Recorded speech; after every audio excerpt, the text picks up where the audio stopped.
Welcome to What Happens Next, the podcast YouTube interview show where we interview guests who are designed to help you make transitions in your life. And normally those transitions are about having some choices in your 50s and 60s, thinking about what's next, and then planning for that next chapter. However, my experience of working with clients for over 20 years is sometimes these transitions are tough because they involve the separation of families and divorce, which inevitably happens to a lot of us. So today I want to interview Joanna because I want to explore some of those issues and think about how we best plan, prepare, and transition into the next chapter of our lives when we're thinking about these issues and challenges and how we cope with that major challenge and change when it happens. Joanna, how are you? I'm really well. How are you, Chris? Nice to see you I'm today. really good. And before we start talking about family law and how you help your clients, we were talking a little bit about the Edinburgh Fringe. How long have you been going up? Because I've got a tour of the UK coming up with my daughter and my wife in a camper van, but that I'm really looking forward to. But you mentioned you've been to the Fringe a few times. I think I first went when I was 18 and zoomed up there with someone who had a press pass, and we saw, I don't know, maybe 15 plays in 3 days or something crazy. Yeah. And we went to things where, there were 3 people and that kind of thing, and other things which were really popular and packed out. And I remember getting there and seeing everyone, like, their eyes looked really weird. And then after I was up there for a while, I realised, because you just have that cultural overload. So I completely love the Edinburgh Festival, and I particularly like seeing things which are original and people have written themselves. You know what? I like the combination of the fact you can go to a show and the audience will be 5 people in a pub, Yeah. in the bottom of a pub, and then you go to a theatre with thousands for a headline act, and I just like the combination of the both. But Yeah. I think the weirdest experience I had. I mean, we went to a show up there once where there was more people on the stage than in the audience, Well, which you've got to happens, start right? somewhere, haven't you? Yeah, exactly. And funny enough, I've got a friend who runs a business and decided that one of his aspirations and one of the things that he wanted to do to get out of his comfort zone is to start doing stand up. And he did a course, learned how to do it, and then his first Edinburgh Fringe as a performer is this year. So that's quite a brave thing to do, I think, and an amazing challenge, and one I'm thinking that might be one for the future, actually. I'll go on, Chris. I suspect you're starting this as a run through. You're touring England and then thinking in your mind, I can do the camper van tour of England, and I can go pop up venues all around the country. That might be a move, might there? Yeah. That might be a move. There's always an idea there somewhere, Joanna. So before we talk about my pop-up tour of the UK, tell us a little bit about you. Okay, I'm a family law barrister, and I became a barrister about when I was 28, a long time ago. You can do the maths, but at least 35 years ago. And I did crime initially, and then after about 4 or 5 years, I started doing family work as well. And so I have done family work since 1992. And also trained as a mediator. I worked in the solicitors' offices, and so I've set up a law platform which is called Family Law Cafe, where you can get everything all in one place, and using new technology. So you have your online case space. So the plan is you come to us, and because I'm vastly experienced in family law, then I help you get a strategy in place, get you the right solicitors, barristers, mediators, really whatever you need, or none of those things if you want to do it just by discussion. So it's a new concept. I love that. And how did you get into law originally? Well, I think going back to this whole Edinburgh Festival, my mother sent me. Well, in fact, I had an advert when I was age 3. She put me out to work as a child model. So I was doing I was on TV, you know, with my own advert for orange juice when I was 3, and then I did child modelling.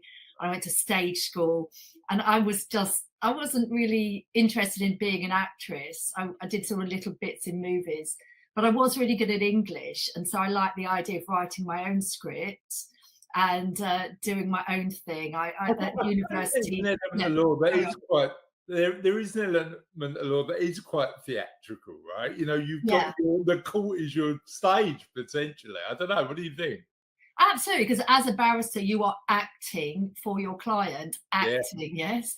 So you are taking instructions, you're putting their case forward. And what I really liked about it, it seemed like the supercharged version of being stand-up. And in fact, my old head of chambers was a stand-up comedian before he went into criminal law. So there is this crossover. I wanted to do something which changed things and use that, you know, ability to get up on stage and perform. So I do think being a barrister is, you know, it's super cool. I've really enjoyed it. No, I get it. I completely get it. And actually, and I think is a value that we both, when we've spoken before, and when you've been to Inner Circle and attended our events, one of the things that I think really aligns us is that desire to want to have a positive impact and make positive change, which the law can do, right? The law can do. I think it's really interesting at the moment that clearly the law's vastly important, but I do think in the age of populism, you've got a lot of you have politicians driven by people's desires to change things and perhaps trammel through the rule of law. There's cynicism about the systems, isn't there? Often when it I mean, I think we're in an interesting age. When I started in law, to be a barrister, to argue law, you were you know, you had some tram lines. Whereas I feel now, when people are all giving their opinion, particularly in family law, it's really contentious. The different concepts of family law. It's a really complex area where you've got lots of pressure groups and activists, and then you have judges, you know, holding the line and refereeing, and you've got quite a delayed system. So there's not very good bureaucratic support. So it's, you know, it's an interesting area. So I feel I started as a lawyer, but there is an element in me that wants to make change as well. And I think that is quite modern. It's such an interesting balance, isn't it? I mean, I funny enough, a couple of weeks ago, I went on as a tourist, went on a tour of Middle Temple. So we ate in the barristers' halls and went to Temple Church in the middle of Temple, and the history of just that part of London is incredible, isn't it? You know, you don't realize that hundreds of years, you know, potentially thousands of years, you've got that history there. And I suppose there's an element of law that is very archaic and traditional. And it sounds like the Family Law Cafe, you're looking to modernize that a bit. Tell me about that journey. So the law is very slow to change. And I believe as barristers, we are innovators in lots of ways, because you're talking about Middle Temple, that is my inn. Barristers have been there since, you know, the 13th century. And, you know, you said do 7 years of training, and solicitors would then come and they would assist and prepare things. But the barristers were really leading the way the law developed. And of course, you've got precedent, you've got case law. So you have law that's made by Parliament, but also laws also made by the cases. So we were at the forefront. But I feel that we got a little bit stale with everything. We'd still have public funding or legal aid, and that system doesn't work very well. I don't think it's fit for purpose. So in family law, it seems to me there's a lot of people that are caught in the middle. They don't qualify for public funding, and they don't have the funds to pay the quite high fees that barristers and solicitors are charging. And so I felt there was a new way, you know, our phrase is there is another way of saying, look, you can pay monthly, you can pay up front, we will work out what you need, we won't waste your time and money, and will get you to the outcome you want, Yeah. because a lot of people, especially in family law, can really get sucked into spending a lot of money and not achieving much.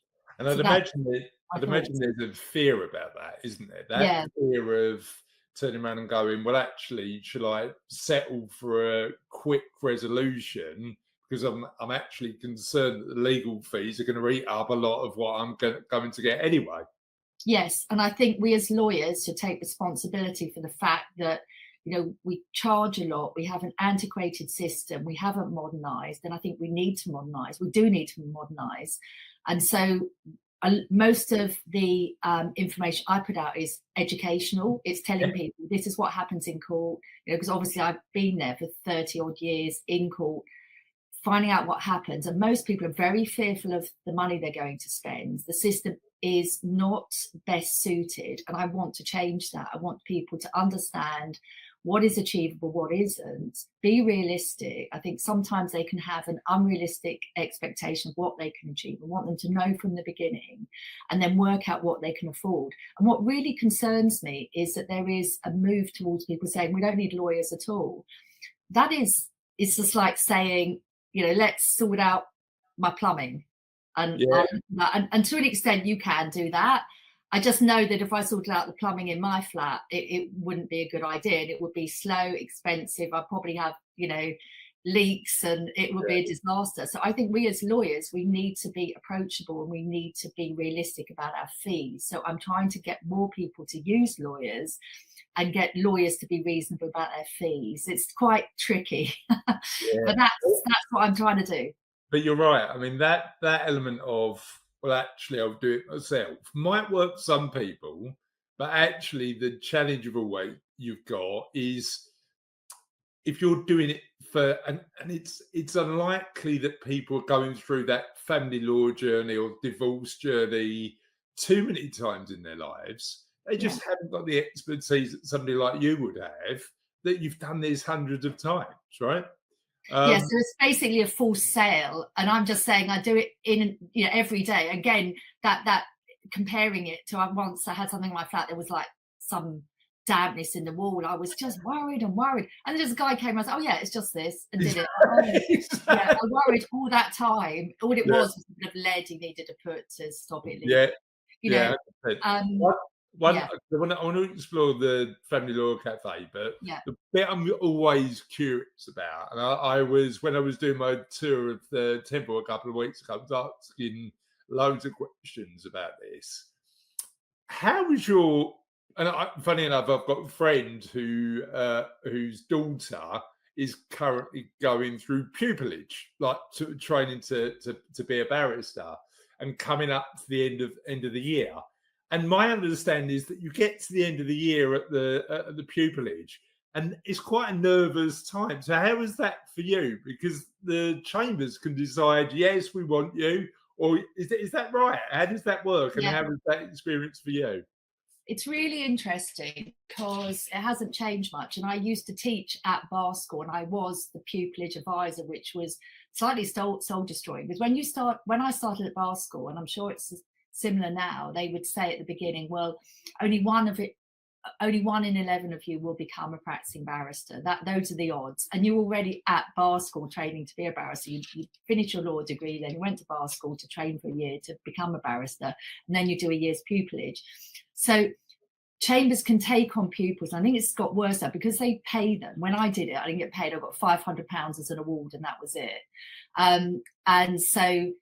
And I can understand why they are paid now. Of course, I understand that. But what it means is they can take on, say, 4 pupils, but then at the end of that year, they may take on one as a tenant. So there's a big wastage, and that's shocking to me. And again, I'm trying to, when people come to Family Law Cafe, often what's affordable is the junior end of the bar with reasonable prices. And so I'm trying to make more work for that end of the bar, which is not legally aided. These are, highly capable people, very well educated, very bright. And so, using a junior barrister is a really good call, and it's not going to cost you what it's going to cost to have a senior barrister.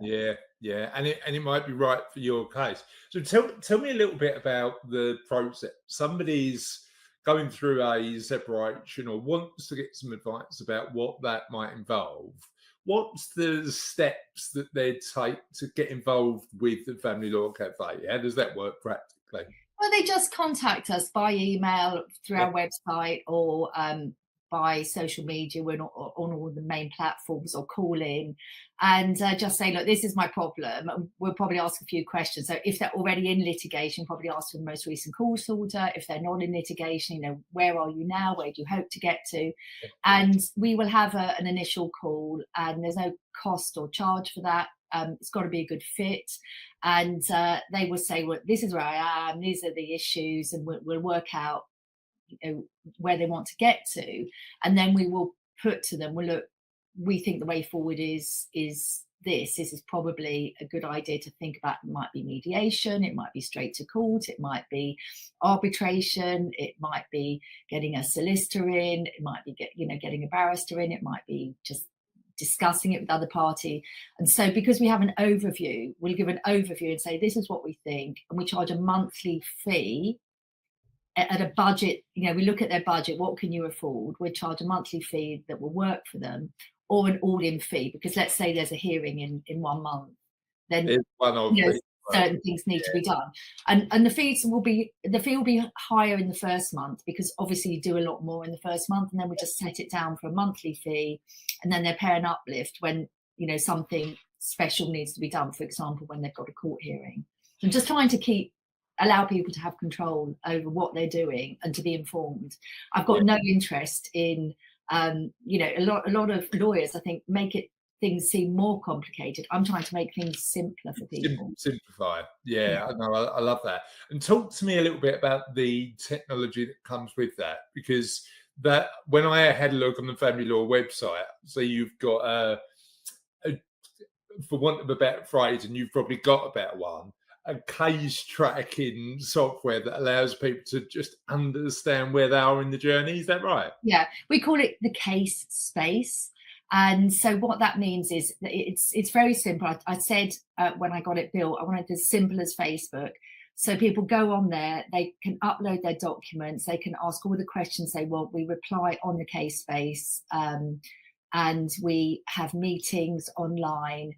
All of their documents are kept there. You can search for your documents. It means we can respond incredibly quickly. It means that people aren't left anxious and worried. And if something comes in from, say, there's a solicitor on the other side, you can just email that in and it pops up on the case space. Everything you've got is there. And I just remember doing a case for a woman. I did it was about 3 years of this case, and she invited me to her home. I went to cook a meal or something like that. And when it was over, and she had a whole room which is full of papers. And I just thought, no one should live like this. Yeah. Nobody should live like this. You should just have it online. You don't have to print anything at all, ever. And we did this before the courts started using online. So, the courts are catching up a bit now. I wonder how much, that element of just having all that paperwork, it's just that it feels like that process could really take up space in your life. Yeah. And you look around your house and you're reminded of it every day because of that paperwork. Yes. God, yes. That's an interesting emotional thing, that. And people get lost in the system, don't they? And they get it's like one party is sometimes using litigation against the other to oppress them. People have to understand that the courts really just want to just do their job, simply get in, get out. They're not there to run your life. And people, have phoned in and something's happening. And I'm just like, okay, well, just stay calm, don't worry, take a breath. But people get to the stage where they feel they have to check everything with their lawyer. No one should be made to live like that. They should just send that letter in. We can say, okay, that's important, reply, or don't worry about that one. It's just a bit of bullying often. And then just get on with your life. You don't have to live your case. Yeah, and that's it's really interesting from a financial planner's perspective. The amount of conversations I have with clients saying, this money is a tool to allow you to live your life. So if you're not living your life, we need to think about that, as opposed to, you worrying about markets or getting you an extra 2%. Let's talk about the life you want to lead using money as a tool and get out of the way of the rest. Do you know what I mean? I completely agree and understand that. And that's the same thing. Use the litigation as a tool to get you where you want to go. And then sometimes people don't realize that they are in a good place. And sometimes I have to say to people, actually, this is fine. You've got quite a lot of cards in your hand. People can just not see the positives in their situation. You only know what you know, right? That's the thing. You've had the experience of going through this journey like hundreds of times, and they're first, maybe second time that they've ever done it. Yeah. So in terms of just the sort of setup at Family Law Cafe, Joanna, I just want to clarify one thing. Because I know that you've got a team of barristers and a team of lawyers who work on your behalf and on the behalf of the clients. Would you liaise with them and then communicate with the client? How does it work in terms? Are you the organisation responsible for making sure that the solicitors and the barristers are doing the work? How does it work? Okay, so I think this is something that people sometimes find it difficult to grasp in the abstract, but when they come into Family Law Cafe, they get it instantly. And that's why, look at our Trustpilot reviews, people say they get it. So what it means is you come to Family Law Cafe, we strategize your case, we get you what you need. And that means working with different barristers who are in practice, that we're not employed by us, they're third parties, but they work with us regularly, and solicitors who work with us regularly, and mediators that work with us regularly. So I'm not giving people a list of names, I'm helping them understand their own case and helping them make decisions. So I'll give them the choice of barristers, say, well, look, this one, because I know myself, there's some things that I'm just great at, some things I'm average at. It's different barristers are good for different cases, different solicitors are good for different cases. You get ones that are very practical, you get ones that are very, let's say, robust. So getting the right team for you is what we're trying to do. We don't, and we look after the whole case. We're not referring it, we're not sending it off. They come onto the case space and they meet you there in your place. You're in charge. We flipped it. There's too much in law. I think that over the years, barristers, solicitors have become, because it is competitive to become a barrister or solicitor, you have to work really hard, but we forget we're working for we call them customers, we don't call them clients. And that may sound like we're kind of, we're not being respectful, but I think clients has that feeling that somehow we're in charge, but the reality is the customer's paying. The customer's in charge, and we're offering a service for them, and I think we always need to remember that. I 100% agree. I'm with you on that, and I think what we underestimate often is how difficult it is to go through this journey for people. Right? It's such an emotional thing. What are the things that when your customers are coming to speak to you and are in this place where they're going, look, this is a tough part of my life, what are the ways that you think? I think you've highlighted one, which is let's keep calm and make sure. But what are the other things you recommend people do to just make sure that they put the decisions they need to make about this next chapter into the right perspective? Well, I'm going to pick up that word, that phrase, the right perspective, because it is always about perspective, isn't it? And so the first thing is to stand back and understand not only the facts, but how they're feeling and what their aims are. And the point about family law is every situation is different. It's really fact specific. So we can put lots of educational material out there and say, look, these are the Section 25 factors that the judge is going to look at in a finances case. These are the principles.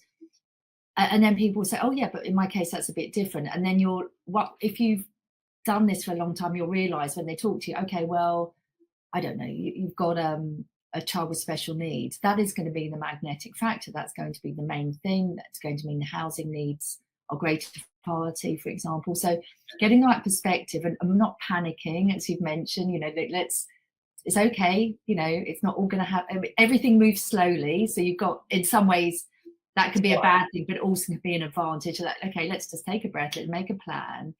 And when things, sometimes, you know, you might have a hearing that doesn't go your way, but you've got to think, okay, well, in the long run, you know, we still keep positive, and this is what we're looking for, making early offers, understanding things. And because you're emotionally involved, sometimes you can just lose that perspective.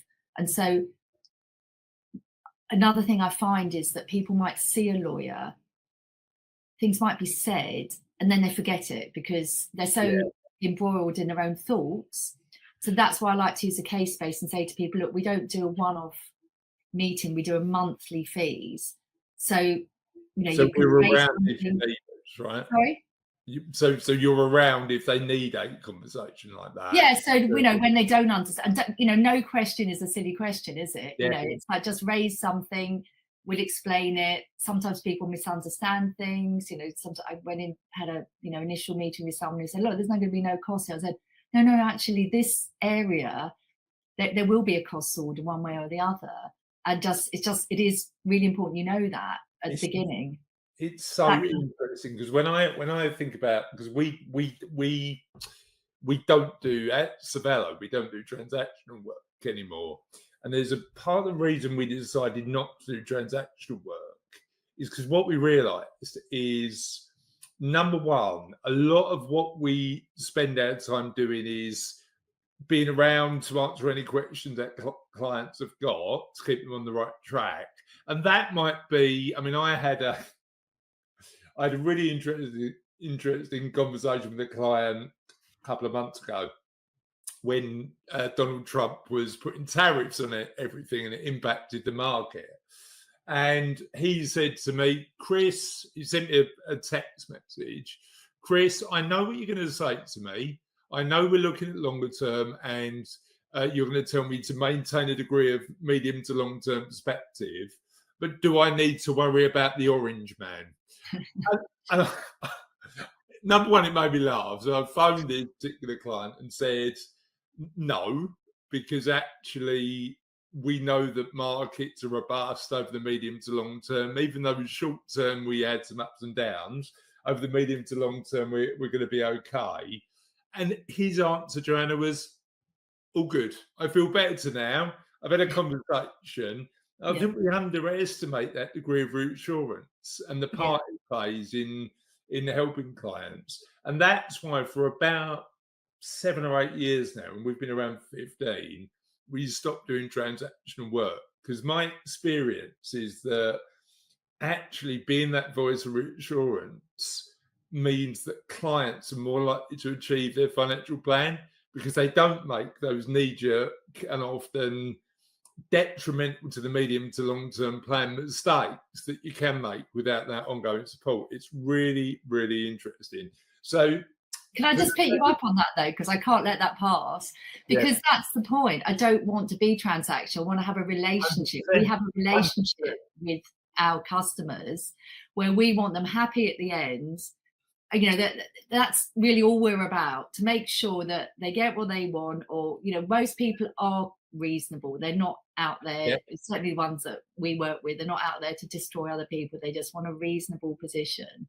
And that's why I don't do every email is this amount, every letter is this amount. It's just a monthly fee. And, you know, people can work it out in their heads. So what we're charging would be the equivalent of, say, 2 hours with a solicitor, or, you know, 3 hours in a month. And, you know, it's all included, every message. And I'm just trying to keep the system easy, so it's all on the case phase. So all of their questions are up there. It's a quick answer, and it's just, as you said, just reassurance. It's Did he need to reassured him he was fine?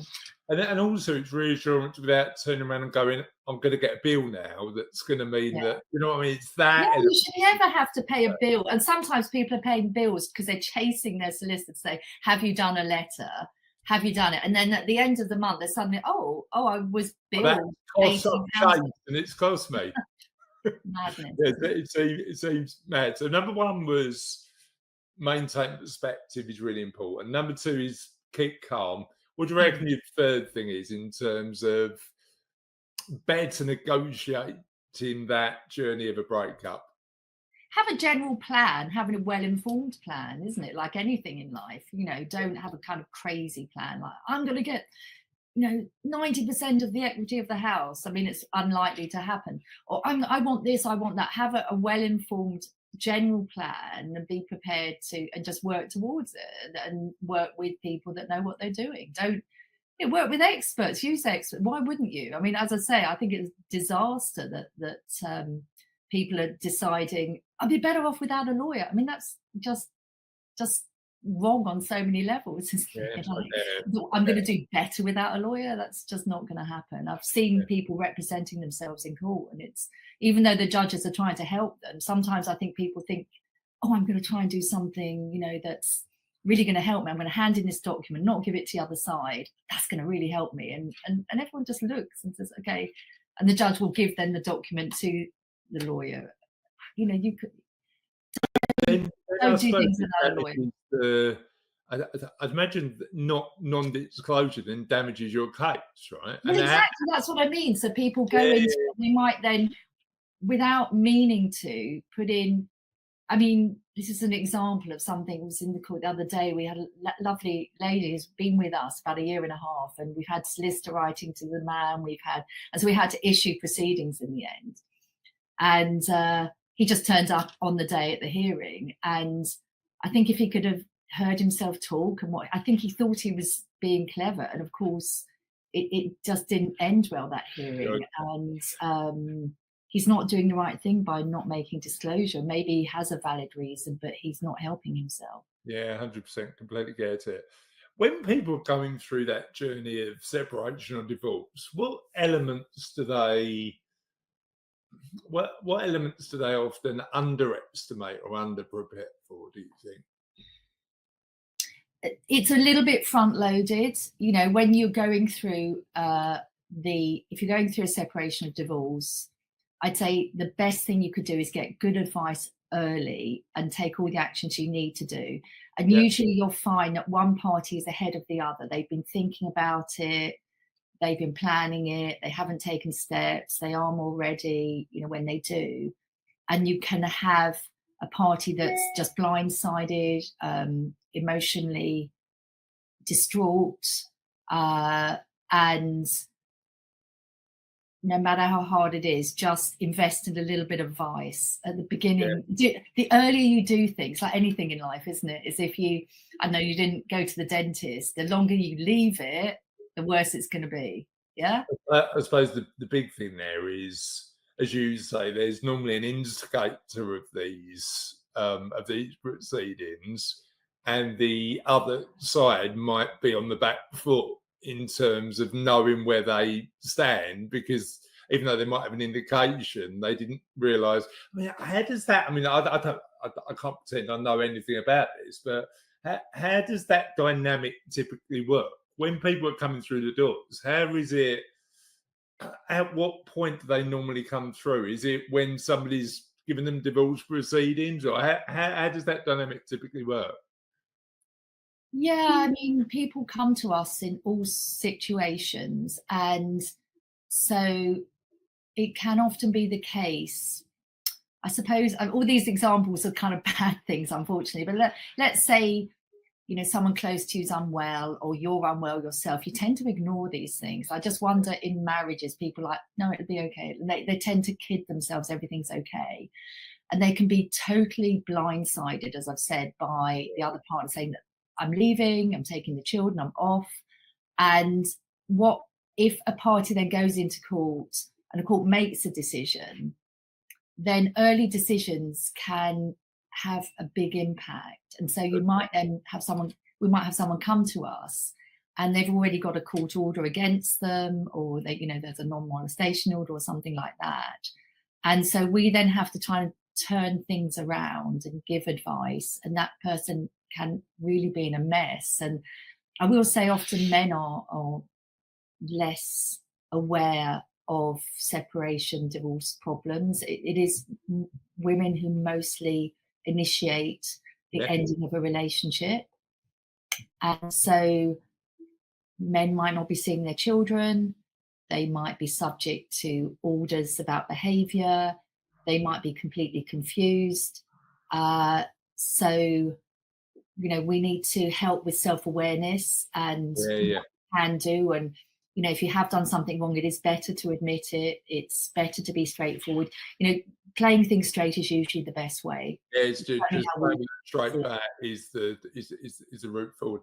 One Mm. one thing I'd really like to understand is because you're working in an environment which is by its nature emotional, because separation and relationships are emotional, but actually you've got to also live in that environment where facts count and facts matter.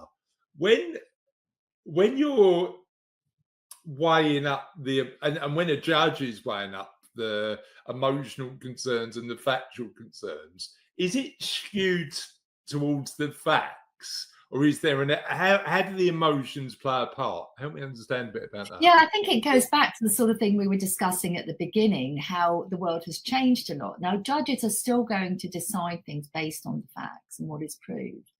But we are living in a post-truth world in many respects, aren't we? Where people could fabricate evidence, they can Yeah, have a perspective where they believe something is true. I mean, when we have welfare reports by the CAFCAS officers at the Child and Families Support and Advisory Service, when they do a report, they will talk about people's perspectives and people's narratives, because people, it has been said, there's her truth, his truth, and the truth, isn't there? yeah.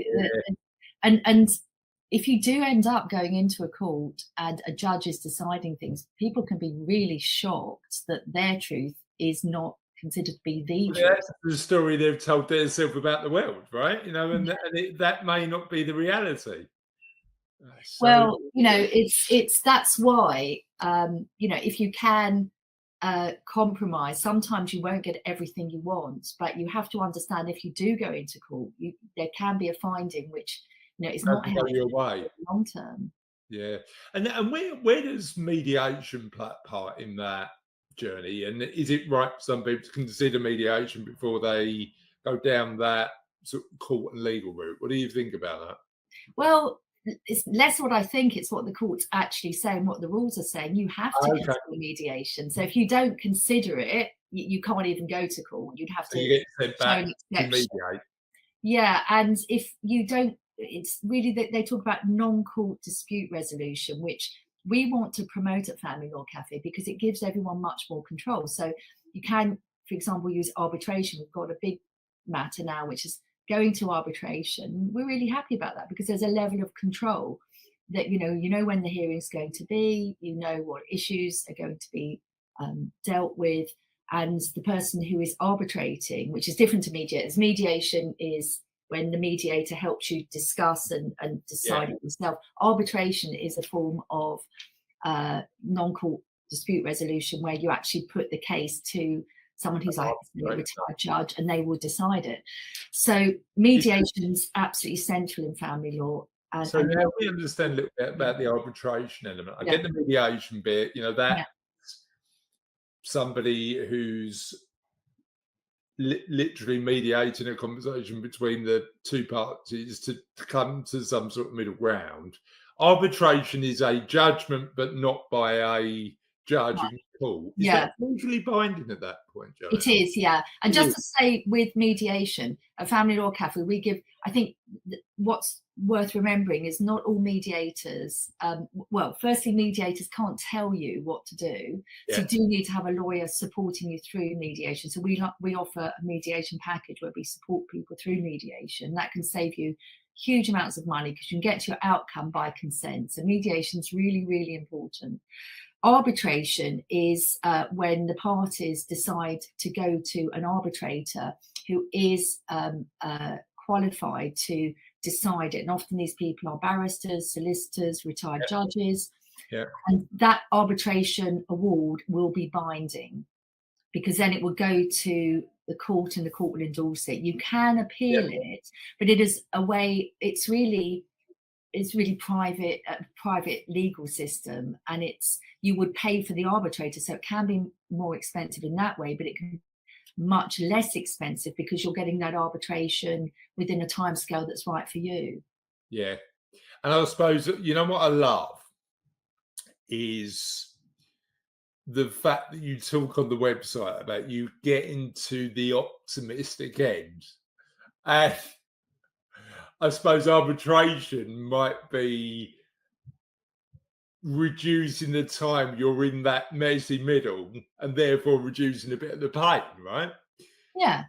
But what does an optimistic end look like? And talk to me a little bit about how that looks for your clients, because I love that phrase, by the way. Oh, good. The optimistic end Yeah. is always that it feels really painful now, but it's going to be there is a better life on the horizon, right? Is that, help me understand where that phrase came from and what it practically means for your clients? I think it comes from this, that as a barrister, I've been practicing family law since 1992, right? So that means I've done cases that might take many years, have seemed very terrible at the time. I've also had people who contact me on social media and say, thank you for what you did for my family, thank you for this and that. And people that contact me send me gifts and thank yous, which is a lovely thing. And I also see how law, the Children Act's been enforced during all of that time. Children Act 1989. It is a good piece of legislation. It's quite basic. And I think when people get confused, go back to Children Act. It's all there. So I've seen different fashions come in and out. And the fact is, 2 in 3 marriages will end in divorce. Separations, people that live together, it's higher. So, and I don't see that as a negative. I see it as people live a long time. We are highly sophisticated people, we have big brains, we have things we want to do. It is absolutely fantastic if you find your life partner and it all works, and that's incredible. But for many people, they're on second marriages at work, so there is a future there is a way forward. It's painful, it's confusing, it's an emotionally very difficult, and children can be involved and can be affected. But research shows that children that grow up with 2 happy parents, and that may be when they're separated, their life outcomes are just as good as when parents stay together. The worst thing you can do is stay together, research shows, and bring the children up in confusion and conflict. So there is a good end. I used to, just do, you said divorce petitions used to be pleadings. It's a no-fault system now, so that's very simple. But it used to be that you have to say why you're getting divorced. Blame, didn't you, really? And I would do divorce petitions as pleadings and put, the 5 reasons. And when I did them, I used to actually have a sense of, okay, we're moving this forward now. I didn't do it in a negative way. And I think that we could all turn bad things to good by being positive. I'm not interested in making things worse for people. I'm only interested in making things better. And I look at some of my friends who have gone through that. Yeah, I mean, I'm Gazzy and I have been married coming up 20 years now. And I mean, we had this conversation the other day about how we've both changed and evolved in different ways, but thankfully kept the lines of communication open so that as we go through that journey, and no relationship's perfect, right? We have falling outs, but managed to, at the minute, work our way through it successfully.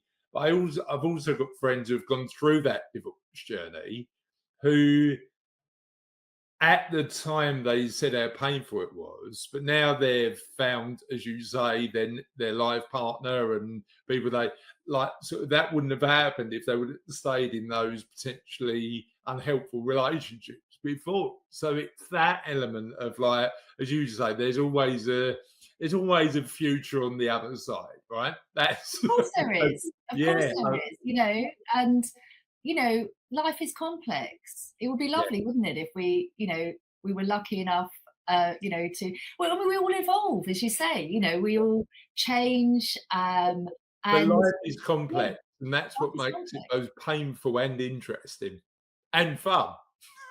Of course. And if you're going to separate, if you're going to divorce, do it in the best way possible. Do it in the most healthy way possible, whatever's right for you. And sometimes, you know, if you go wrong, stop, get some self-awareness, and try and do better. We're all trying to do better every day, aren't we? You know, 100%. hopefully. Now, I'm going to give you a magic wand now, Joanna, because I know you've been in law a long time. Yeah.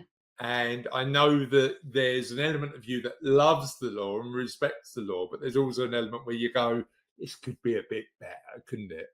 So with this magic wand, you're allowed to change whatever you want about family law.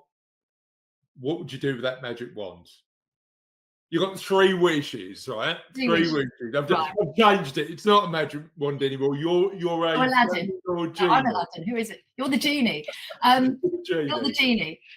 So my 3 wishes. Firstly, the government gets a really good administrator to be in charge of the entire family law system, the admin. Yeah. And they are centralized, okay? Then they set up one office to deal with all of the courts. Yeah. So how does that work at the minute? Is that decentralized and that creates? Yeah, you have resident judges for every area. How crazy and old-fashioned is that? It's just rubbish. I literally want just blow up the admin, because it's honestly shockingly bad. And then don't go for the cheapest, right? Have people deciding. You need to have a cadre of good administrators, and there are lots of people that are working in them, but they need leadership. So you need to have a fantastic leader. It doesn't have to be a judge. It needs to be a really good bureaucrat, I think. Someone that's going to make change and say, we're now going to run this family law system in a cost-effective way, right? We get a ton of money in from divorces. Doesn't cost us like £600, does it? They're making profit out of divorce. Just remember that, yeah? We're profiting from people's divorces. So let's now use that, and then I would like someone to use that money properly to run the system properly. It's so interesting, isn't it? That, like, as a business owner, is that one wish? I always look at local authority, government, and go, oh, I do wonder whether there's any actual insight in terms of if they ran that. My head always goes to, if they ran that particular organisation, whatever it may be, as a business, how successful would it be? And I know there's differences, right? You know, and I know you can't run some of these organisations as a business, but having a look at how efficient it is step one. That's not what. So that's like, you've got to have a big, someone come in from private sector to run. Yeah. So that's number one. Because it's we think that NHS is bad. Like, anyone that steps into legal system is, you know, it's on its knees. It does not run properly. Number 2, let's now get a hold of the Legal Services Commission, blow them up, bring in someone privately to. There's a lot of explosions going on at the minute. I don't see. It's like, you're not blowing up a big building, isn't it? Sometimes it's so bad, unless you blow it up and you rebuild. Well, I mean, you can't tinker with it. It's so bad. The challenge you've got is you know, with a lot of these big, you know, public sector bodies, what does tinkering do? I mean, it's, you know, it doesn't change the fundamental issues of the organisation, does it? So you make a rule: if one person gets funding, the other person gets the equal amount, right? Yeah, I like that. That's so you can't have a situation where one person is bankrolled by the state and the other one isn't, because the children have 2 parents, and for a judge to do their job properly, then there should be equality. So that's my second wish. So and what are you blowing up in number 3? Number 3, actually, it's quite a simple one that I've heard judges say. When people are going through financial remedy, get rid of this legal services order, which is trying to get money from the other side. Look at the overall assets of the parties. Just have an initial hearing.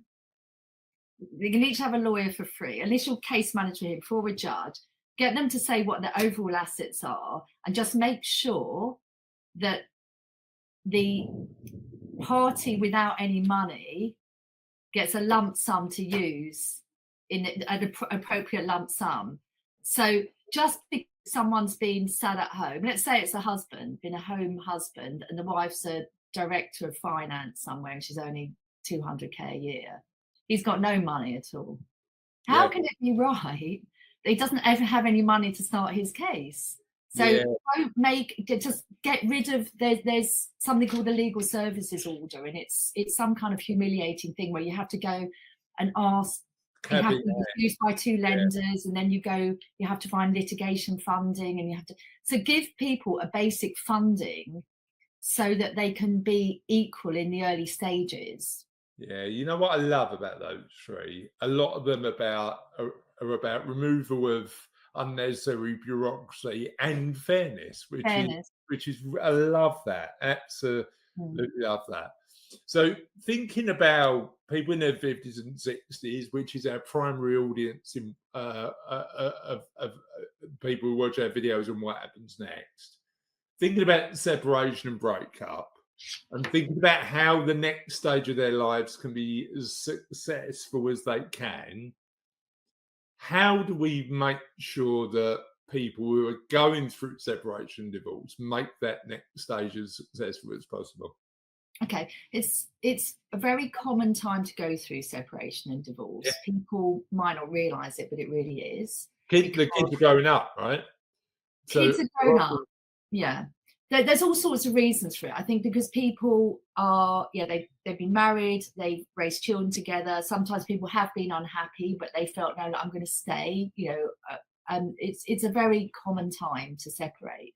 It's also a really scary time to separate because you may not want to separate, and you may realize I'm never going to be able to make this money. So you have a pension sharing order, and there's cap on pension sharing order. And how unfair is this? Someone could have got to their limit, and then they're going to lose half their pension probably. So it's a very scary time. But potentially at the time when their working life is coming to an end, or where they've decided they actually want to change what they do. And it's an interesting dynamic, that, isn't it?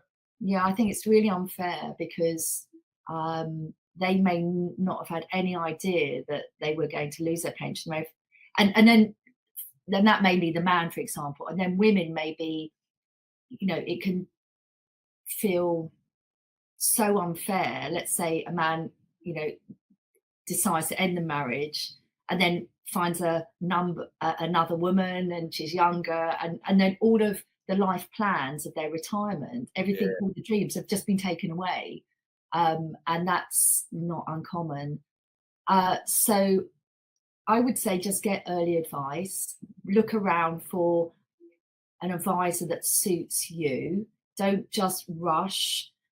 Take your time, speak to different solicitors. You can obviously come and speak to us, speak to different, that you can find the information on the internet, and there's lots of groups, and there will be people that but don't just choose a first person, because I suppose it's like working with a therapist. It's got to be the one that's right for you. Finding the right fit. Yeah. And really take stock, and I think it was what we were saying before, just take a breath, don't rush. Things do in the end move slowly. You don't have to panic. Get as much support as you can. A lot of people that come to me, I say, look, what support do you have in place? And people don't want to admit that they're not strong. This is a very challenging time. So, and it's time, maybe if you have got a bit of a nest egg, invest in yourself, because you're investing in your future. And so if it's right for you, have a counsellor. There's lots of, or there's lots of charities that can support you. So look after yourself mentally and physically. It may be the time to, make sure you just look after yourself, reach out to friends, don't isolate yourself.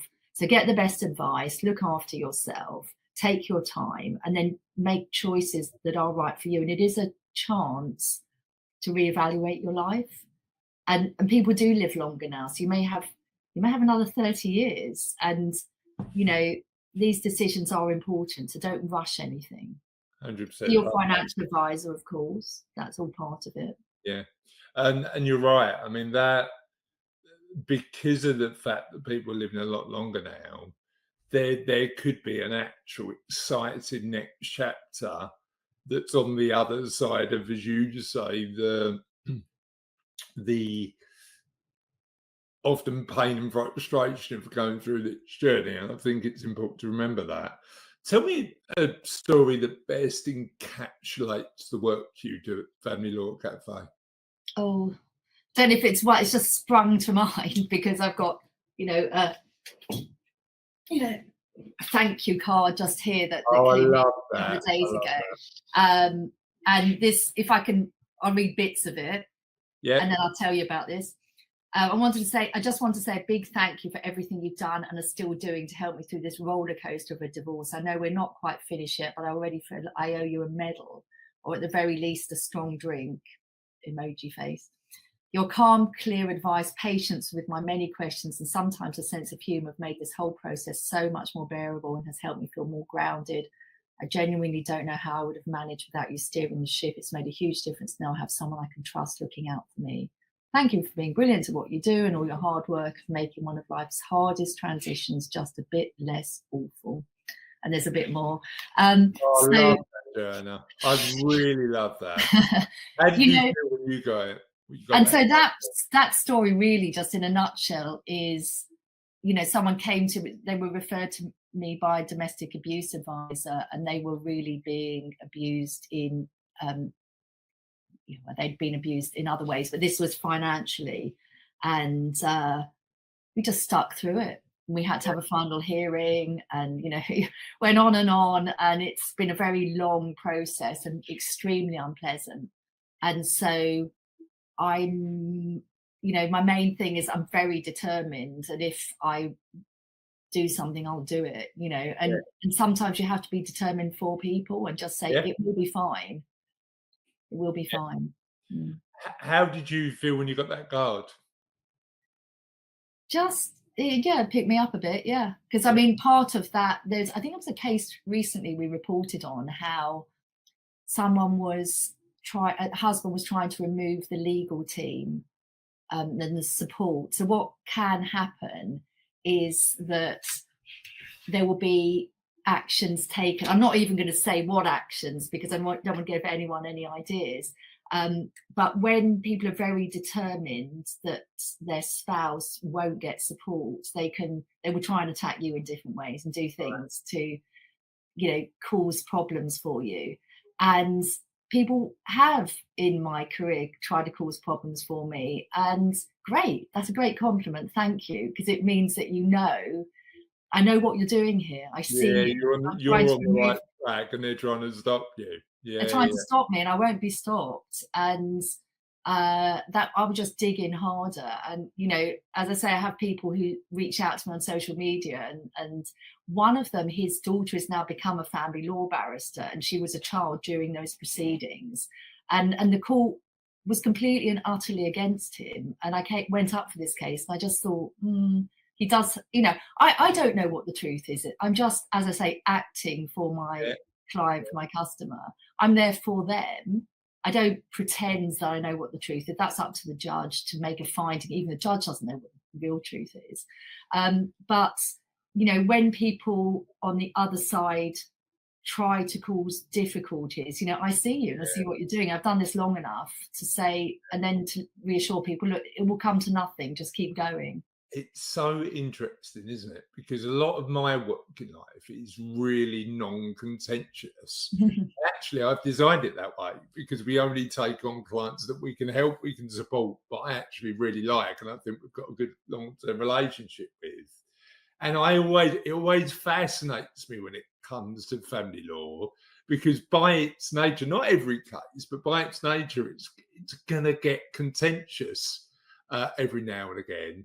And I think to do that sort of work, you need that determination and that strength of will and character to do it really well. So I'm glad you're doing it, so I haven't got to. Well, but Chris, I want to let you know, for all that I say, oftentimes I'm saying to people, actually, kind of maybe see their side of things. Maybe Yeah, they're not being unreasonable. So I will yeah. with my own client, and so it can work both ways. I won't want to go there. It's just I will dig my heels in You will if you have if to. they have been Yeah, reasonable. Yeah, you will, you but have to. I yeah, love that. I get everything you do in family law. Unfortunately, not everything, but a lot of things can be difficult. It's not an easy area, but yeah, I enjoy Well, it.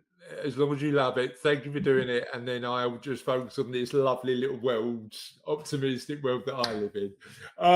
Where can people find out about you and the work you do, Joanna? Well, Family Law Cafe, it's easy to remember. You can just Google that. You'll come to our website, have a look around. There's plenty of resources on there. Or Family Law Cafe, just look on Instagram, LinkedIn, TikTok, whatever, all of the All platforms. of the socials. Brilliant. Yeah, our phone number is easy. It's what's it, 02039 040506. You can call us. You can email us, info@familylawcafe.co.uk. All those easy ways. Perfect. Thank you. And thank you for being my guest today. I've loved that conversation. Yeah.